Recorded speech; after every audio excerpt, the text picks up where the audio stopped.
Lutosławski was very charming with women. He had all these forms and courtesies of a gentleman, and he knew how to behave very nicely with women. But it was very interesting to see him with certain women. For example, when he was performing with Anne-Sophie Mutter, that there was a kind of, in French we would say coquetterie, or in English a flirtation, which was very nice to observe. It was innocent, it was reciprocated. I remember that Anne-Sophie Mutter liked working with him very much.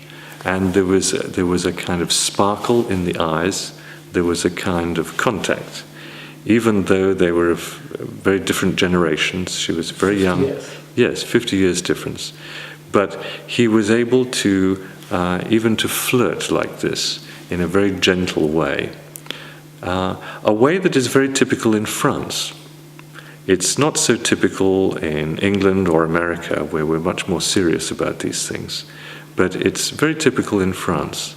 And it's the kind of gentle flirtation which makes life a more enjoyable experience and makes the world a nicer place, if I can describe it this way. But it wasn't just with women, that's interesting. I think he liked working with young performers. It wasn't just a kind of flirtation with women.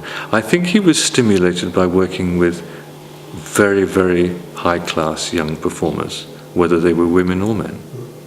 And I've observed him working with Christian Zimmermann and other young musicians. And I think he got a great stimulation from that experience of working with the new young generation.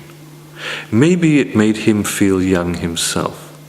Maybe it reminded him how he used to be as a young performer.